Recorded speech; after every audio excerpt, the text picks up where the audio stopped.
اجازت ہے گفتگو شروع کی جا سکتی؟ جھوٹ کے سمندر میں تھپیڑے کھاتی ہوئی انسانیت جس سچائی کے جزیرے پہ آ کے سکون محسوس کرتی ہے اسے مجلس حسین کہتے ہیں۔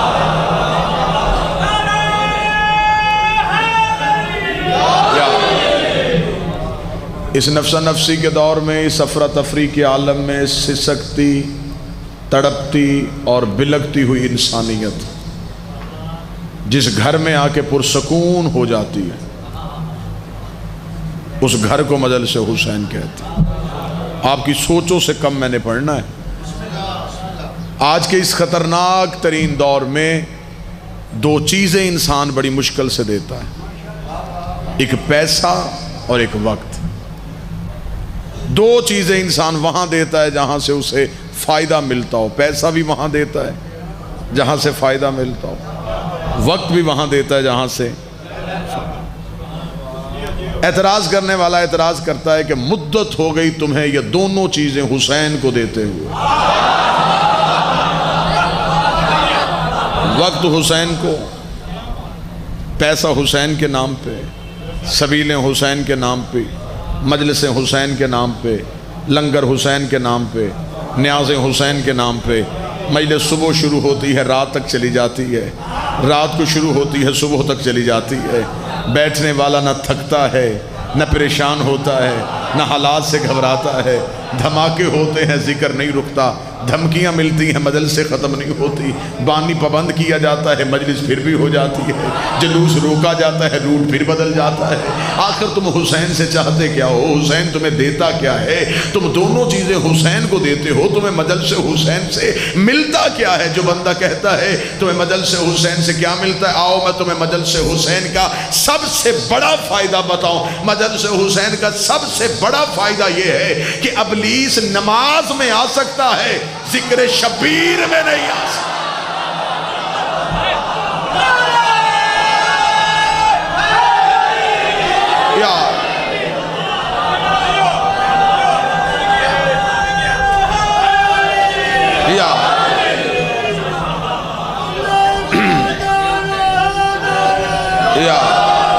یہاں جتنی دیر بیٹھو گے حسین کے پہرے میں بیٹھو گے۔ سب سے بڑا فائدہ یہ ہے کہ مجلس حسین میں انسان شیطان کے شر سے بچ جاتا ہے۔ یہ دیواریں نہیں ہوتی، یہ معصومین کے پہرے ہوتے ہیں۔ سر پہ چھت نہیں ہوتی، عباس کے کرم کا سایہ ہوتا ہے۔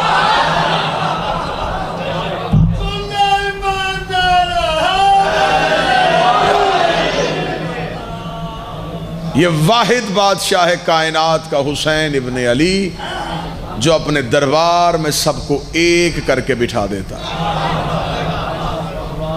بسم اللہ۔ مجلس حسین میں کوئی شرط نہیں۔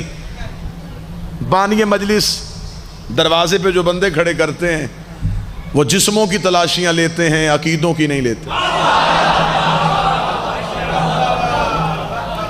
کوئی نہیں پوچھتا تیرا مسلک کیا ہے، تیرا فرقہ کیا ہے، اہل سنت ہو آ جاؤ، اہل حدیث ہو آ جاؤ۔ بارگاہ کا گیٹ نہیں کھلتا، حسین بازو پھیلا کے کھڑا ہو جاتا۔ مرزا بھٹیاں والو، حسین آج بھی چاہتا ہے کوئی حر بننا چاہے تو آ جائے۔ حسین آج بھی حر بناتا ہے۔ مجلس حسین میں کوئی شرط نہیں ہے کہ آگے امیر بیٹھیں،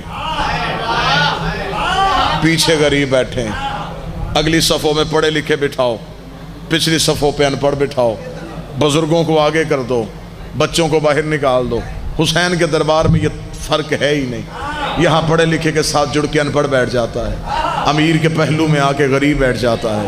امیر کو امیری پہ ناز کوئی نہیں ہوتا، غریب کو غربت پہ شرمندگی کوئی نہیں ہوتا، پڑھے لکھے کو علم پہ تکبر کوئی نہیں ہوتا، ان پڑھ کو اپنی جہالت پہ پشیمانی کوئی نہیں ہوتی، کیونکہ حسین اپنے دروازے پہ آ کے تم سے دنیا کے عہدے پوچھتا ہی نہیں۔ حسین نہ تم سے ذات پوچھتا ہے، حسین نہ تم سے نسل پوچھتا ہے، حسین یہ پوچھتا ہی نہیں تیرا عہدہ کیا ہے، تیرا رتبہ کیا ہے، تو زمانے میں مقام کیا رکھتا ہے، تو ڈاکٹر ہے، پروفیسر ہے، انجینئر ہے، منسٹر ہے، MNA ہے، اس دروازے کے باہر ہے۔ جو ہی تو حسین کے گھر میں آ گیا، اب تیرے پاس دنیا کا کوئی عہدہ نہیں، اب تیرے پاس ایک ہی عہدہ ہے، تم عزادار حسین ہے، تو وہی پیال محمد ہے، کیونکہ اس دروازے پہ آ کے اپنا عہدہ بتانا کفر سمجھا جاتا ہے۔ میں دلیل دیتا ہوں، اس دروازے پہ ایک آیا تھا، اس کے پاس عہدہ سید الملائکہ تھا، رتبہ افضل الملائکہ تھا، لیکن جب اس نے دروازے پہ دستک دی، اندر کھڑی فضہ نے پوچھا کون ہے؟ اس نے کہا انا خیاط الحسنین، میں حسنین کا درزی ہوں۔ فضہ نے کہا جبریل روز اسی دروازے پہ آتا ہے، میں تیرے لہجے سے واقف ہوں، مجھے جبریل بن کے تعارف کروا۔ جبریل نے کہا فضہ تجھے نہیں پتا، اس دروازے پہ آ کے اپنے عہدے نہیں بتائے جاتے، جو یہ عطا کرے وہ سنایا جاتا۔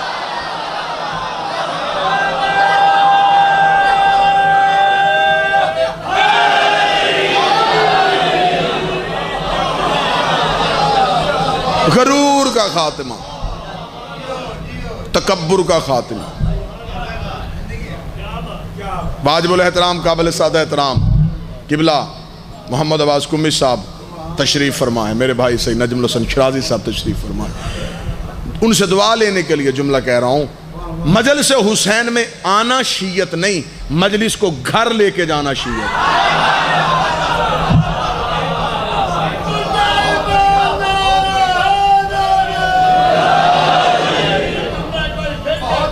مجلس حسین میں آنا شیعت نہیں، مجلس کو گھر لے کے جانا شیعت۔ حسین اپنے گھر میں اسی لیے سب کو بلاتا ہے کہ میرے گھر میں آ کے میرے گھر کی تہذیب سیکھو، پھر اس تہذیب کو اپنے گھروں میں لے کے جاؤ۔ اپنے گھر کی تہذیب کو مجلس میں نہ لانا، حسین کی تہذیب کو گھر لے کے جاؤ۔ جتنی دیر مجلس ہوئی ہے وہاں شام تک جس کے ساتھ جڑ کے بیٹھے رہے وہ تیرا بھائی نہیں تھا، وہ تیری برادری نہیں تھی، تو اس کے ساتھ زمین پہ چپ کر کے بیٹھ گیا۔ حسین نے تمہیں اپنے گھر بلا کے سمجھایا، اگر میرے گھر غیر کے ساتھ بیٹھ سکتے ہو تو گھر میں جا کے برادری کے ساتھ بھی بیٹھ سکتے ہو۔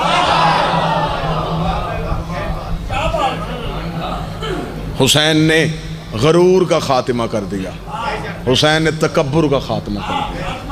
مجلس حسین کا تیسرا فائدہ، صرف فائدے بتانے اور آپ سے یا علی مدد اجازت، مجلس حسین کا تیسرا فائدہ ڈر کا خاتمہ، خوف کا خاتمہ۔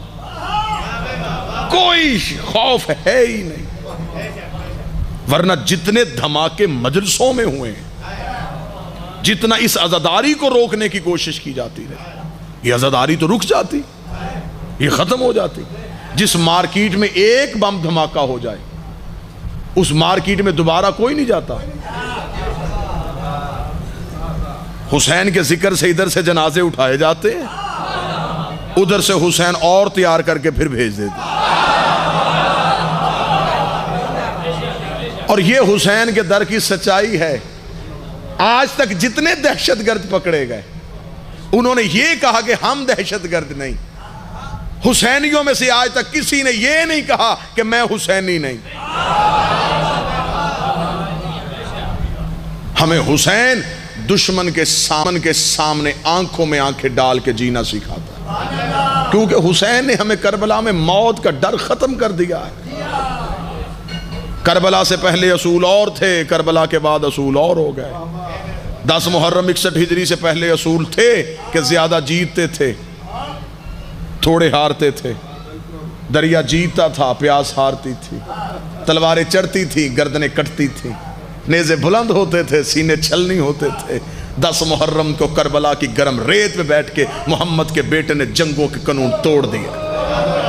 حسین نے کہا 10 محرم کے بعد اب اصول بدلے گا، اب تھوڑے جیتیں گے اور زیادہ ہاریں گے، اب پیاس جیتے گی اور دریا ہارے گا، اب تلواریں ٹوٹیں گی اور سر نیزوں پہ بولیں گے، اب نیزے ٹوٹ جائیں گے اور سینے بلند ہو جائیں گے۔ حسین نے کہا وہاں لاکھوں تھے، یہاں 72 تھے۔ وہ لاکھوں دنیا کی محبت میں آئے تھے، یہ 72 حسین کے عشق میں آئے تھے۔ انہیں دنیا کا لالچ دیا گیا تھا، درہم و دینار کا لالچ دیا گیا تھا، خزانوں کے منہ کھولے گئے تھے، انہیں منتیں کر کر کے بٹھایا جا رہا تھا، انہیں چراغ بجھا بجھا کے اٹھایا جا رہا تھا، وہاں آنے کو کوئی تیار نہیں تھا، یہاں سے جانے کو کوئی تیار نہیں تھا، وہاں آ کوئی نہیں رہا تھا، یہاں سے جا کوئی نہیں رہا تھا، وہاں لاکھوں میں سے ہر کوئی سوچ رہا تھا کیا کل میں بچ جاؤں گا، کیا میں زندہ واپس چلا جاؤں گا، کیا میں مر تو نہیں جاؤں گا۔ یہاں 72 میں ہر کوئی حسین کے قدموں میں بیٹھ کے پوچھ رہا تھا مولا کیا سب سے پہلے میں مر جاؤں گا، کیا میرا خون کام آ جائے گا۔ وہاں دنیا کی محبت تھی، یہاں حسین کا عشق تھا۔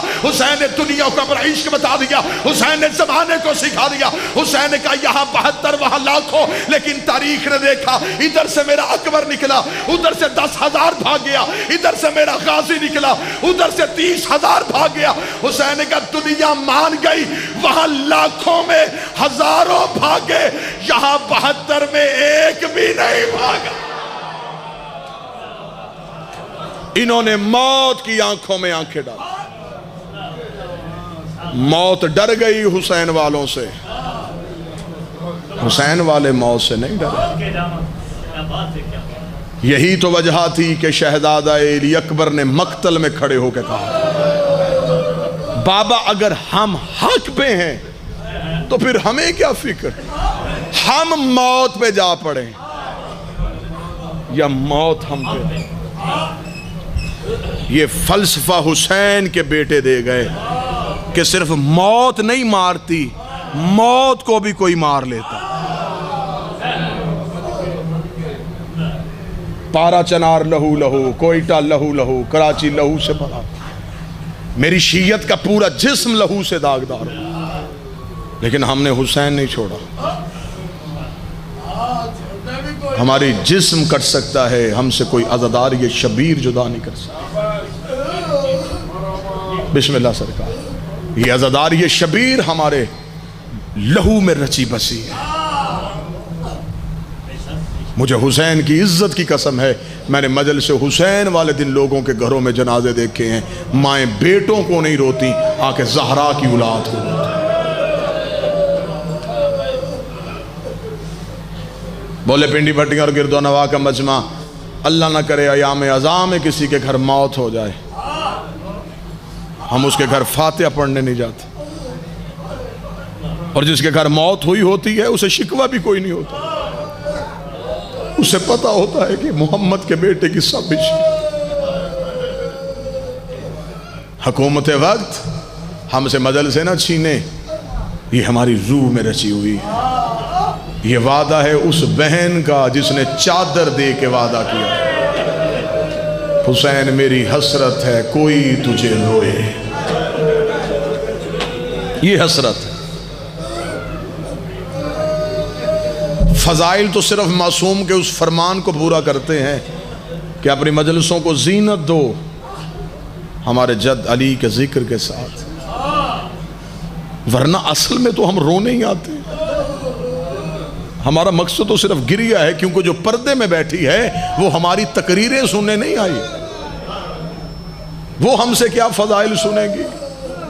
جو اپنے گھر کی فضیلت سے بڑی واقف ہے، وہ صرف اس لیے آئی ہے، وہ دور سے آئی ہے اور دیر سے جائے گی۔